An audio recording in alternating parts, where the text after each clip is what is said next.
those were some brutal eye pokes. And I think even using the word poke is bad. It sounds too innocent. It's an eye gouge. That's what it is. If it continues, unfortunately, we're probably going to see someone lose an eye in the octagon. We've been talking a lot about Jim Miller on this Monday because I think that everything that he has said, dating back to several months ago regarding the eye pokes, regarding the gloves, and as recently as yesterday on his social media, on Instagram, on X, has been 1,000% correct. And it's one thing for me to sit here, who's never fought in the UFC, who's never had a pro MMA fight, or even an amateur fight. It's another for a guy with his resume, with his accolades, Mr. UFC 100, 200, and 300 himself, to come out and say these things. And so, again, you can listen to me or you can listen to him. And I think he's one of the very few that's actually telling it like it is. So I wanted to have him on the program to expand on some of these thoughts. He is kind enough to join us right here and now. Hello, Jim. How are you? I'm good. How you doing, buddy? I love how you've been thrust into this this very volatile and hot topic because you kind of put yourself out there, and I appreciate it very much because we need more people like you putting yourself out there. So thank you. No problem. My pleasure. This is it's an issue. Like, if it's the hill that I have to die on, then I think this is one of the big ones. That I'm willing to go out and to really be vocal about it, because I think this is a serious issue that we have in the sport. And I feel like not a lot has been done to fix it. Okay, so let me ask you, why do you feel so strong? Like, it's rare that we'll see you, cussing on your Instagram or things like that. No. So why does this? I'm cussing all the time. Okay, about MMA things, I guess. Why do you feel so strongly about this? What irks you so much about the way this is handled in our sport? I just feel like, the sport of MMA is it's essentially like about personal accountability, right? Like, you prepare and then you need to execute. And if you don't prepare or you don't execute or you don't do both, you get your ass kicked in front of millions of people. Like, now here we have something that is considered a foul. It is in the rule books that is illegal to gouge the eyes. And it happens all the time. And no one is ever held accountable for their actions. I've put on UFC gloves 46 times to fight in the octagon. Do they affect your ability to fully close your hand? Yes, they do, but they don't affect your ability to, like, at least partially close.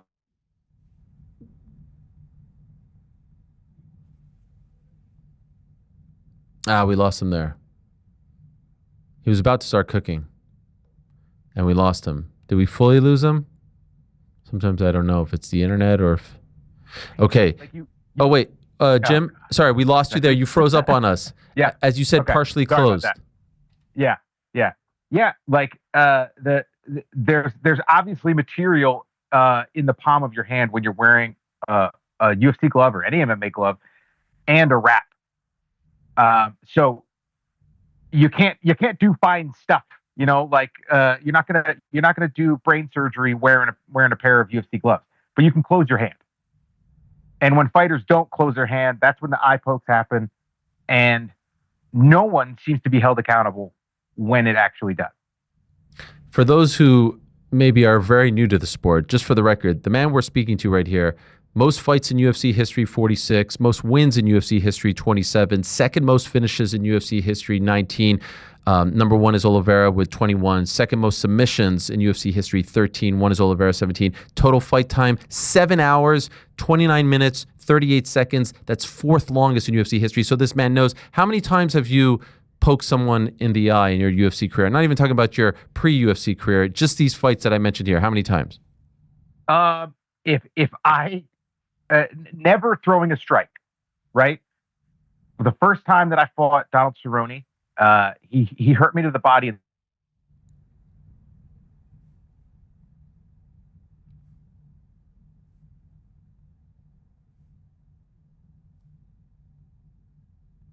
Now we lost him. Is it a Wi-Fi? Very changed that fight. It was all. We lost you again. To the age, and I went Ah, sorry about that. You said the I first. lived out in the woods, man. Is it that? Why are you on Wi-Fi over there? What's the I status? am. Yeah, I'm on my Wi-Fi, but the kids are home, so they're stealing it from Okay, me. okay. So you said the first time you fought Donald Cerrone, I think it was. Hmm. Yeah, the first time I fought Cerrone, he hurt me to the body. He pressed me up against the cage. I didn't want to be there, so I tried to shove him away, and I felt my finger on his face, go into his eye a little bit. Uh, he then hit me really hard after that. It wasn't hard, a bad enough poke to require the ref to hop in, or for him to stop hitting me. But that's the only time. Like I've never tried to gauge the distance with my fingers open like that. I've never tried to prevent somebody from taking me down by sticking my hands out.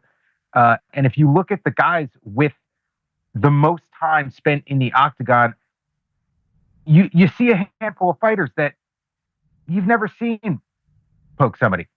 Like I can't remember seeing Frank Yeager poke somebody. I can't remember Dos Anjos poking somebody. I can't remember Clay Guida poking somebody. Like, if it was a natural part of the sport and something that is just going to happen, you would think that the fighters with the most time in the octagon would have just as many eye pokes as anybody else.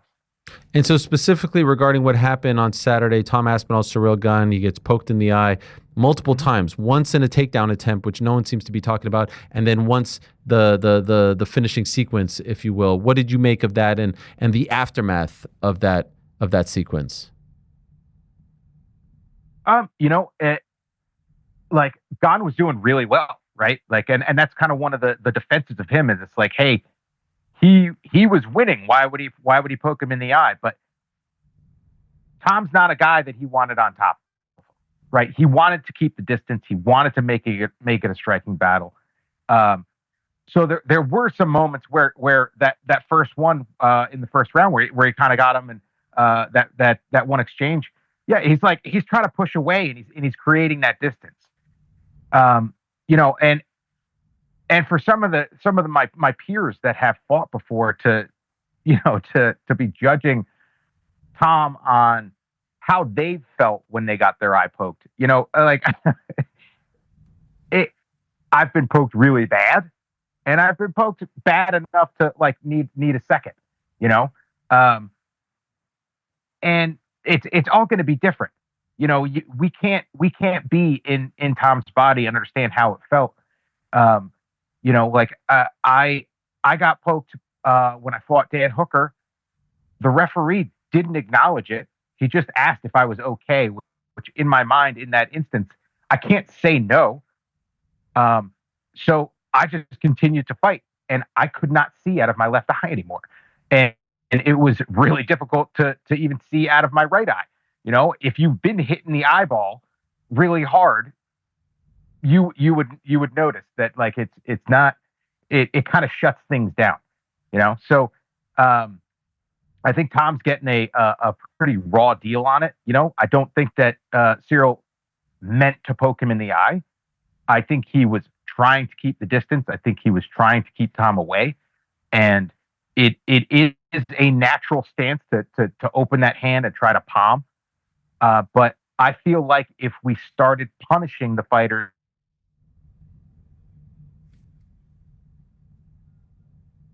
This was getting to be the good stuff right here that I was just about to ask him about, the punishment and how you try to deter people from doing this, making them think twice. That he had been warned already. Okay, we lost you there, but I think you were getting at something that I just wanted to ask you about, so this will be an opportunity to reset. I think that there are three things that I would love to see all the commissions, the state commissions that adhere to the unified rules of MMA, I'd love to see them implement this. The first time a foul is committed, not the second or third time, the first time an illegal shot is landed, poke to the eye, low blow, all these things, knee, all that. Point deduction. The warning should come in the back. Point deduction right away.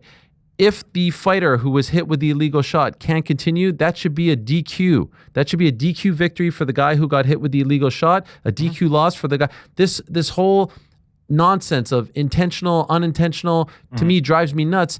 No one's actually trying to hit someone with an illegal shot, in my opinion. So they'll always hedge and say, oh, it was unintentional, so let's call it a no contest, right? So everyone goes home happy. If an illegal shot is landed and the fighter can't continue, now you have to move on and call it a DQ and get rid of the language of intentional, unintentional. How do you feel about that? I 100% agree. That's kind of the way that it reads in the rule book. But like you said, it brings up that word intentional. Now, are there instances where somebody blatantly does it? We had the one fighter a few years ago. She's in a rear naked choke, and she's feeling around and looking for the eye, and like she ends up getting submitted with a rear naked choke, and it seems like that was punishment enough. It's like you tried to eye gouge your way out of a submission, and the commission never took any action after that. I think that's wild. Like, if I jump out of the octagon, I'm getting fined, right? If I show up and I had gotten cut 3 weeks prior to a fight, and it gets cut, open back up in the fight, and the commission finds out, I'm getting suspended for that. But we attack somebody's eyeball and we don't even get a little bit of suspension or even a fine. It's crazy. It's absolutely crazy to me how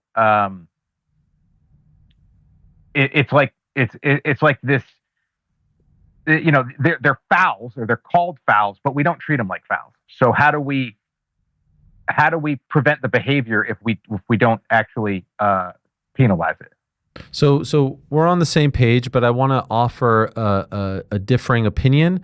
The great Demetrius Johnson has weighed in on this, and he had what I thought was an interesting stance, and one that I very much disagree with. Now, I feel very silly disagreeing with someone of his stature. I've never fought. I have the utmost respect for him and all fighters, but you have fought, and like I said, you've got a pretty damn good resume. So I wanted to play you his sort of take on it and hear what you have to say, okay?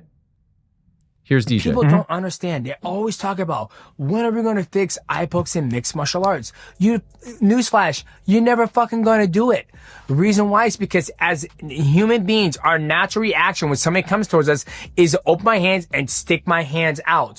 When I throw a body kick, when you learn Muay Thai and you throw kicks, they don't teach you to throw them like this. They teach you to open your hands, you put your hands in front of your opponent's face to block them, and then you throw like this, boom. So if you look at Muay Thai guys, and when they throw a kick, or kickboxers, granted you can't see Muay Thai guys' hands or kickboxers' hands because they're in the gloves. So why would the technique change when you get in little gloves? It's not like you can change the technique. To throw like this is not, it's not natural. My hands are closed. In order for me to keep my balance when I throw a high kick, I have to open my hands, and I put my hands on listen to this, on my opponent's face. Boom. That's a leg kick. That's a body kick. People don't realize that. And obviously the accident foul was an accident, right? But the way he had his hands on Tom Aspinall's face is the correct technique to do. It just wasn't in his hands, right? If you go back and watch John Jones, he's a great eye poker, but if you go back and watch the greats who do body kick, if you go back and watch my fights, when I throw body kicks or I throw leg kicks, my hands are here, they're open. So once again, you're never going to fix eye pokes in mixed martial arts unless you put us in gloves that are like in actual like boxing gloves. How do you feel about that, Jim? We don't hold our fists closed when we're throwing those strikes. But a lot of those, the eye pokes, they're not happening while somebody's ripping a roundhouse kick, right?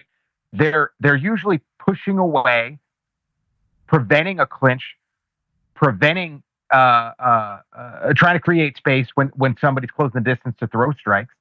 Like we don't kick each other in the UFC. We don't kick each other to the head when the opponent is on the ground, because we lose, because they have a very good track record of penalizing people that do so. I believe that if we brought in fines, right? Hey, the warning is in the back. Like, if you're going to take my money away, I'm going to make sure that my hands are closed when I'm reaching out. I'm going to make sure that I don't poke somebody in the eye if you're going to take my money away. But like, they're not even they're not really penalizing people, you know? And the thing is a lot of the times when somebody gets poked in the eye, their chances of victory are super slim. Like, the person that gets poked in the eye very, very rarely wins that.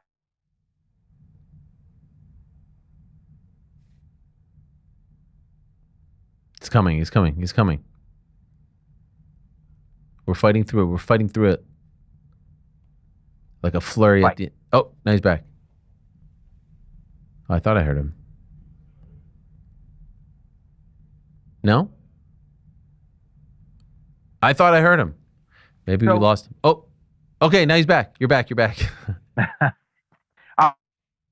Oh, no. Maybe we should just reconnect. Do you guys want to reconnect? Oh. Are we going to... What's that? Do we still have him? Guys? Do you hear me, Jim? Yeah, okay. Yes, sorry. I do. Okay. Sorry about this, man. It's no bad connection today. It's all good. What I was thinking when I heard that from him, and I wanted to get your take, was, yes, you could say, okay, when you're kicking in Muay Thai, this is how you hold your hands. This is how you hold your hands. But number one, as you know, they're wearing closed fist gloves, so it's different. And number two, you can't compare the rule set in that sport to the rule set and the equipment that you're using in MMA, because it's completely different.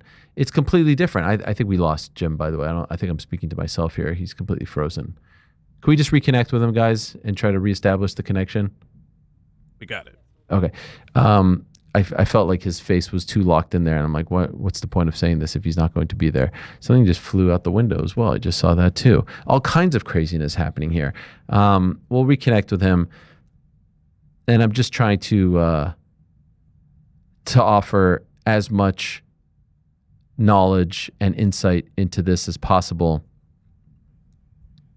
I did want to ask him about the gloves, because back in February he tweeted, it's not the gloves, it's the culture, the shameless win at all cost mentality amongst fighters, and the quote, eye pokes are an accident and not a foul mentality most people seem to have. The good news is that we can change the culture. Penalize the foul immediately during the pause in action after confirming a strike or post was thrown with outstretched fingers.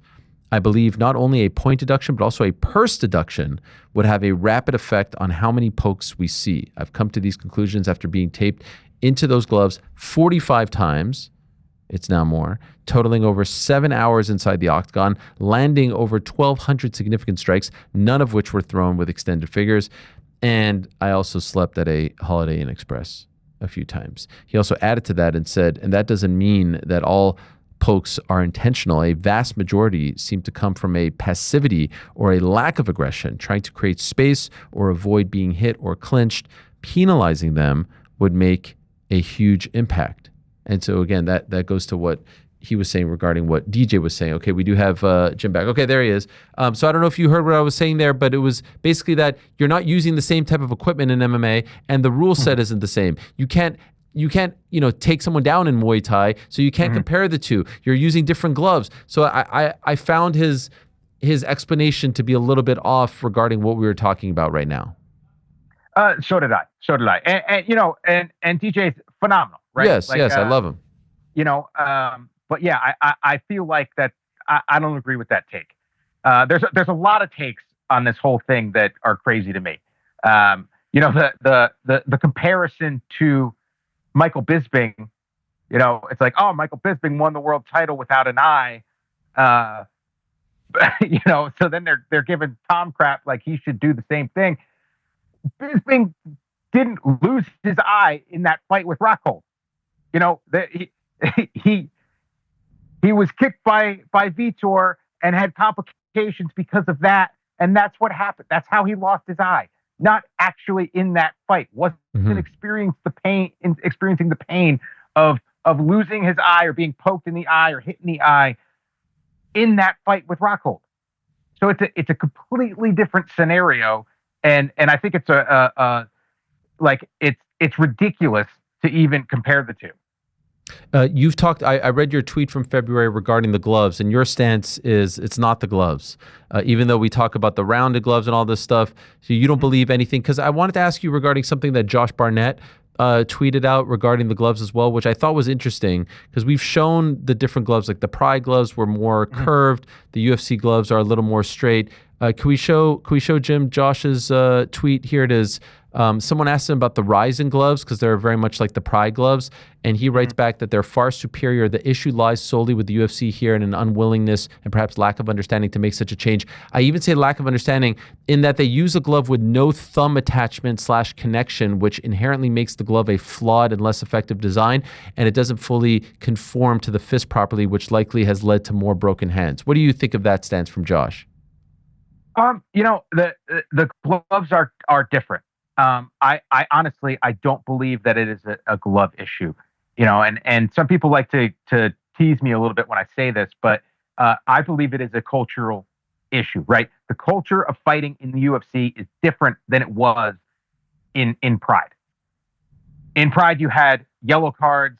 If somebody was passive, or if somebody threw a strike with their fingers open and poked an eye, they were getting fined 20% right there on the spot inside the ring. If the fight ended because of that foul, then they're losing by DQ. People bring up Pride as well, and with like, you really never saw eye pokes happen. Those guys were soft out of their minds. Like all they wanted to do was punch a hole in each other's heads. Like the culture of fighting there was fight as aggressively and hard as you could. And if you lost fighting like that, it didn't matter. You were getting a call back. You were getting the opportunity to make more money. In the UFC, it's win at all costs. Like that's what it is. You got to stay. You get here. You got to stay here as long as you can, no matter what. So fighters aren't fighting as aggressively here. They're trying to just maintain that status. And honestly, you do see that a lot of times, even when guys win the title, right? They come up and they're super aggressive and they're destroying everybody. And then they get that title and they defend it a couple times. And then it's like, okay, now we have to make sure that this belt stays around my waist because I'm making big money now. So like, I think the culture of fighting in the UFC has made it that way, where fighters feel like they have to try to win it no matter what, even if it's boring, even if it's being passive and you're pushing away and you're making sure that like you don't get into those grappling exchanges, those clinches, just to stay away. Like I feel like that adds to the issue as well. I don't think it's just the gloves. And those, like, Ciryl was posting more so with his palm in those instances. What I saw, I didn't get to watch it live because I was commentating a local event. But like he was posting with his palm. It's just the way that they moved when Tom came in. That his fingers found their way into his eye sockets, and like that. Those were some brutal eye pokes. And I think even using the word poke is bad, right? Yeah. It sounds too innocent. It's an eye gouge. That's what it is. It's an eye gouge.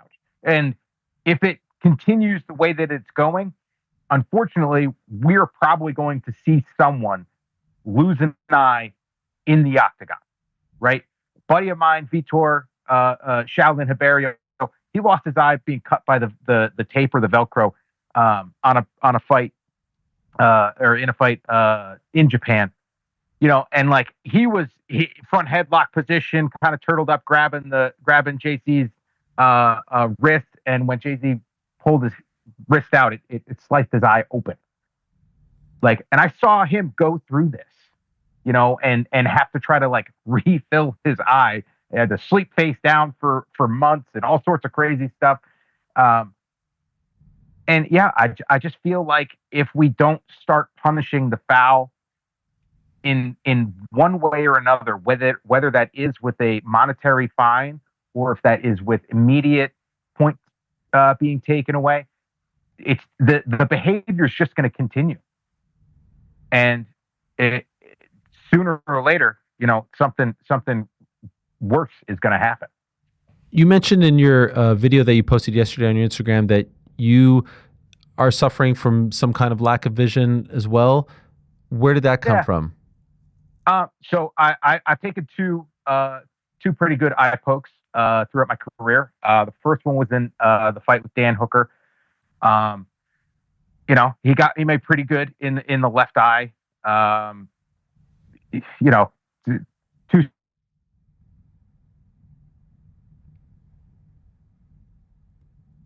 Oh, we were doing well there for a second.